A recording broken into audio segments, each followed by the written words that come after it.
আসসালামু আলাইকুম। আপনারা শুনছেন সংবাদ শিরোনাম। সংসদে সমাধানযোগ্য একটি বিষয়কে সরকার রাজপথে ঠেলে দিচ্ছে বলছেন গোলাম পরোয়ার। জামাত এমপি শাহজাহান চৌধুরীকে গুলির পরিকল্পনা, পিএসের কল রেকর্ড ফাঁস। জানাবো জোট ছাড়াই স্থানীয় সরকার নির্বাচনে লড়ার প্রস্তুতি এনসিপির। সর্বশেষ জানিয়ে দেব ইতিহাসের সবথেকে ঘৃণ্য বিরোধী দল জামায়াতের পতন হবে খুব শীঘ্রই। এতক্ষণ শুনছিলেন সংবাদ শিরোনাম, এখন থাকছে বিস্তারিত। সংসদে সমাধানযোগ্য একটি বিষয়কে সরকার রাজপথে ঠেলে দিচ্ছে বলছেন গোলাম পরোয়ার। জুলাই সনদ বাস্তবায়নের দাবি কেবল জামাত এনসিপি বা 11 দলের নয়, বরং এটি দেশের 70% মানুষের প্রত্যাশা, যা গণভোটের মাধ্যমে প্রমাণিত হয়েছে। বৃহস্পতিবার 18 জুন খুলনায় এক প্রেস ব্রিফিংয়ে কথা বলেছেন জামাত ইসলামী সেক্রেটারি জেনারেল মিয়া গোলাম পরোয়ার। আগামী 20 জুন খুলনার সার্কিট হাউস ময়দানে 11 দলের বিভাগীয় সমাবেশ সফলের লক্ষ্যে আয়োজিত এক ব্রিফিংয়ে তিনি বর্তমান রাজনৈতিক পরিস্থিতি নিয়ে কঠোর সমালোচনা করেন। মিয়া গোলাম পরোয়ার বলেন, আমরা রাজপথে নামতে চাই না, সংসদে সবকিছুর সমাধান হোক, এটি আমাদের চাওয়া। কিন্তু সরকার আমাদের বাধ্য করলে রাজপথেই হবে চূড়ান্ত জায়গা, কারণ প্রেম কখনো একতরফা হয় না। তিনি অভিযোগ করেন, সংসদে সমাধানযোগ্য একটি বিষয়কে সরকার রাজপথে ঠেলে দিচ্ছে, যা মোটেও কাম্য নয়। বিএনপির তীব্র সমালোচনা করে জামাতের এই নেতা আরও বলেন, আওয়ামী লীগ আমলের চেয়েও বর্তমান সরকার দলীয়করণের নজির স্থাপন করেছে। সিটি কর্পোরেশন, জেলা পরিষদ ও বিভিন্ন উন্নয়ন কর্তৃপক্ষে প্রশাসন নিয়োগ দিয়ে সবকিছু দলীয়করণ করা হচ্ছে। এখন মনে হচ্ছে তাদের স্লোগান পরিবর্তন করে সবার আগে বিএনপি করা উচিত।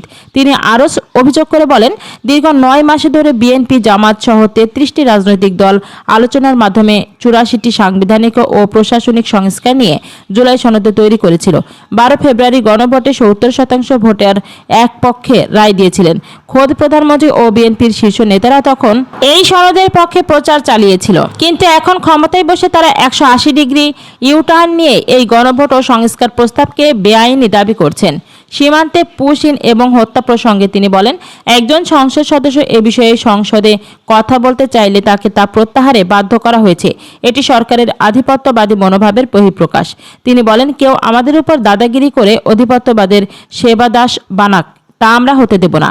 খুলনা প্রেস ক্লাবের হুমায়ুন কবির বালু মিলনায়তনে আয়োজিত এই প্রেস ব্রিফিংয়ে 11 দলের শীর্ষ নেতাদের উপস্থিতিতে সমাবেশের বিস্তারিত তুলে ধরা হয়। সংবাদ সম্মেলনের পর জামাতের সেক্রেটারি জেনারেল সহ অন্যান্য নেতৃবৃন্দ নগরীর বিভিন্ন স্থানে লিফলেট বিতরণ করেন এবং সমাবেশের মঞ্চ পরিদর্শন করেন। সমাবেশের কারণে নগরবাসীর সাময়িক জনদুর্ভোগ হতে পারে উল্লেখ করে মিয়া গোলাম পরোয়ার আগাম দুঃখ প্রকাশ করেন। জানিয়ে দেব জামাত এমপি শাহজাহান চৌধুরীকে গুলির পরিকল্পনা, পিএসের কল রেকর্ড ফাঁস। চট্টগ্রাম 15 সাতকানিয়া লোহাগাড়া আসনের জামাত ইসলামীর সংসদ সদস্য শাহজাহান চৌধুরীকে লক্ষ্য করে গুলির পরিকল্পনার কথোপকথন রয়েছে এমন একটি অডিও সামাজিক যোগাযোগ মাধ্যমে ছড়িয়ে পড়েছে। অডিওতে তার ব্যক্তিগত সহকারী আরমান উদ্দিনের কণ্ঠ রয়েছে বলে অভিযোগ উঠেছে। ফাঁস হওয়া অডিওতে ওই দুই ব্যক্তির কথোপকথন শোনা যায়। এর মধ্যে একজন আরমান উদ্দিন বলে অনেকেই দাবি করলেও অন্য ব্যক্তির পরিচয় নিশ্চিত হওয়া যায়নি। সংরক্ষিত অডিওতে এক ব্যক্তিকে বলতে শোনা যায়, লোহাগাড়ার এমপি কেন আসবে? আসলে পায়ে গুলি করে জিজ্ঞেস করব কেন এসেছে। লোহাগাড়ার এমপি আরমান সাহেব, এখানে আরমান সাহেবের কথাই চলবে।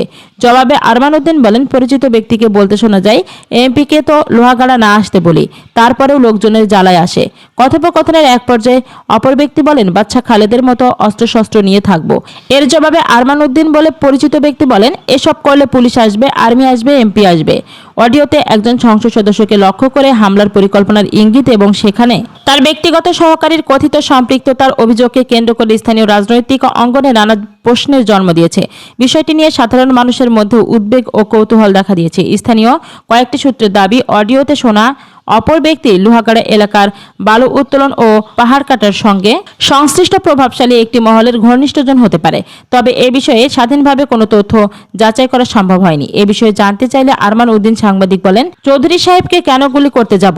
আগে আমাকে অডিও দেন, তারপর আমি বিষয়টি বলবো। পরে একাধিকবার যোগাযোগের চেষ্টা করা হলেও তিনি ফোন ধরেননি। এ বিষয়ে বক্তব্য নেওয়ার জন্য সংসদ সদস্য শাহজাহান চৌধুরীর সঙ্গে একাধিকবার যোগাযোগের চেষ্টা করা হলেও তার বক্তব্য পাওয়া যায়নি। চট্টগ্রামের মোহাম্মদপুর পুলিশ সুপার মাসুদ আলম বলেন, ফাঁস হওয়া অডিও বিষয়টির গুরুত্ব সহকারে খতিয়ে দেখা হচ্ছে। অডিওর সত্যতা, উৎস এবং সংশ্লিষ্ট ব্যক্তিদের ভূমিকা যাচাই করে প্রয়োজনীয় আইনগত ব্যবস্থা নেওয়া হবে। এবার থাকছে জোট ছাড়াই স্থানীয় সরকার নির্বাচনে লড়ার প্রস্তুতি এনসিপির। আসন্ন স্থানীয় সরকার নির্বাচনে কোনো রাজনৈতিক জোটের অধীনে নয়, বরং এককভাবে অংশ নেওয়ার প্রস্তুতি নিচ্ছে তরুণদের নেতৃত্বাধীন দল জাতীয় নাগরিক পার্টি এনসিপি। দলের সাংগঠনিক ভিত্তি তৃণমূল পর্যায় পর্যন্ত মজবুত করতেই এমন কৌশল নেওয়া হচ্ছে বলে জানিয়েছেন শীর্ষ নেতারা। তবে এই পদক্ষেপে ভোট বিভাজনের কারণে কিছু আসনে জয়ের সম্ভাবনা কমে যাওয়ার ঝুঁকিও দেখছে দলটি।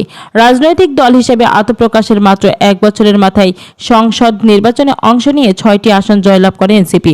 সেই নির্বাচনের পর দলটি এখন তাদের সাংগঠনিক কাঠামো শক্তিশালী করার দিকে মনোযোগ দিয়েছে। এর অংশ হিসেবে সারা দেশে ওয়ার্ড পর্যায় পর্যন্ত কমিটি গঠনের কাজ চলমান রয়েছে। জাতীয় নাগরিক পার্টির মুখ্য সংগঠক সার্জিস আলমের মতে, নির্বাচনের আগের চেয়ে দলের বর্তমান সাংগঠনিক কার্যক্রম আরও বেশি গতিশীল। তৃণমূলের কাঠামো প্রসঙ্গে তিনি জানান, যেসব এলাকায় দলের কোনো অস্তিত্ব নেই সেখানে নতুন করে কমিটি গঠন করা হচ্ছে। পাশাপাশি পুরনো কমিটিগুলোর কর্মক্ষমতা ও কার্যক্রম মূল্যায়ন করে প্রয়োজনীয় সংস্কার আনা হচ্ছে। স্থানীয় সরকার নির্বাচনে এককভাবে অংশ নেওয়ার সুবিধা ও চ্যালেঞ্জের কথা তুলে ধরে এই নেতা বলেন, নির্বাচনের স্বার্থে ওয়ার্ড পর্যন্ত অবশ্যই কমিটি হবে এবং একটা রাজনৈতিক তৎপরতা তৈরি হবে। তার মতে এই প্রক্রিয়ায় দলের সাংগঠনিক ভিত্তি শক্তিশালী হলেও ভোট বিভাজনের কারণে কিছু জায়গায় জয়ের সম্ভাবনা বাধাগ্রস্ত হতে পারে। অন্যদিকে দলের মুখপাত্র আসিফ মাহমুদ সজীব ভুইয়া এককভাবে নির্বাচনে যাওয়ার জন্য দলের সর্বোচ্চ প্রস্তুতির কথা নিশ্চিত করেছেন। তিনি জানান, স্থানীয় সরকার নির্বাচন কবে এবং কি প্রক্রিয়ায় অনুষ্ঠিত হবে তা নিয়ে এখনো অনিশ্চয়তা রয়েছে। এ কারণেই জোট গঠনের বিষয়ে এখন পর্যন্ত কোনো আনুষ্ঠানিক আলোচনা শুরু করেনি দলটি। দলের পরিচ্ছন্ন ভাবমূর্তি বজায় রাখার বিষয়ে কঠোর অবস্থানের কথাও জানান এনসিপির এই মুখপাত্র। তিনি জানান, রাজনৈতিকভাবে প্রতিষ্ঠিত ও প্রভাবশালী অনেকেই তাদের দলে যুক্ত হওয়ার জন্য যোগাযোগ করছেন, কিন্তু দলের ভাবমূর্তি ক্ষুণ্ণ হতে পারে এমন কাউকে সচেতনভাবেই তারা এড়িয়ে চলছেন। বিতর্কিত কেউ দলে এলে স্থানীয় ও জাতীয় পর্যায়ে নেতিবাচক প্রভাব পড়ার শঙ্কা থেকেই দল ভারী করার ক্ষেত্রে এমন সতর্কতা অবলম্বন করা হচ্ছে। সর্বশেষ জানিয়ে দেব, ইতিহাসের সবথেকে ঘৃণ্য বিরোধী দল জামাতের পতন হবে খুব শীঘ্রই। ইতিহাসের সবথেকে ঘৃণ্য বিরোধী দল জামাতের নির্মম পতন হবে বলে মন্তব্য করেছেন বিএনপি নেতা রাশেদ খান। শুক্রবার 19 জুন বেলা 11:30টার দিকে সামাজিক যোগাযোগ মাধ্যম নিজের ভেরিফাইড ফেসবুকে এক পোস্টে তিনি এ মন্তব্য করেন। পোস্টে রাশেদ খান লিখেন, জামাত শিবিরের নেতাকর্মীদের ভাষা দেখেন।